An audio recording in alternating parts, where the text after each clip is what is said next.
வயசு எச்சாயிடுதுன்னு டாக்டரே இது சந்தாங்கதான்னு சொன்னாங்க. சரி இங்கே போனால் எங்கள் சொந்தக்காரர் ஒருத்தர் இங்கே வந்து இருந்து நல்லாயிருச்சுங்க. அவங்க சொன்னாங்க நீங்கள் இங்கே கூட்டிகிட்டு போங்க சரியாயிரும் அப்படின்னு சொன்னாங்க. இங்கே கூட்டிகிட்டு வந்தாங்க. அதான் மாதிரி சரியாயிருச்சுங்க. என் பேர் செம்பாய்ங்க. எங்கள் வீட்டுக்காரர் பேர் செங்கோடன். நாங்கள் எங்கள் ஊர் வெள்ளித்திழுப்பூருங்க. வெள்ளித்திழுப்பூர்லேருந்து இவருக்கு வந்து காட்டு வேலை தான் செஞ்சிட்டு இருந்தாருங்க. திடீர்னு கையங்கால் இழுத்துடுதுங்க. படுத்து தூங்கிட்டு இருந்தவருக்கு கையங்கால் இழுத்து நாங்கள் உடனே பெருந்தர் ஆஸ்பத்திரி கொண்டு போனோங்க.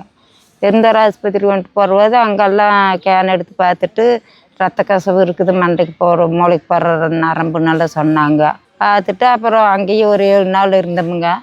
7 நாள் இருந்துட்டு எல்லாம் ரத்த கசவு கொஞ்சம் அதுக்கு மாத்திரை தரோம், பிரஷரெல்லாம் குறைஞ்சிடுது, நீங்கள் போய் எக்ஸசைஸ் பண்ணுங்கம்மா, நாங்கள் கொடுக்குற மாத்திரை விடாமல் சாப்பிட வேணும் அப்படின்னு சொல்லி அனுப்பிவிட்டாங்க ரித்தீத் பண்ணி.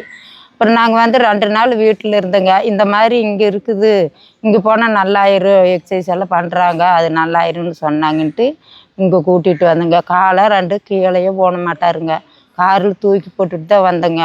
ஒரு 10 நாளாட்டங்க காலை ஓன முடியலைங்க. அவங்களே எடுத்து நிறுத்தி நிற்க வச்சு காலில் இப்படி தள்ளி விட்டு நடக்க அடித்தாங்க. ஒரு 10 நாளாட்டம் ஓன வேலைங்க. அதுக்கு மேலே தான் லேசாக ஓடினாருங்க.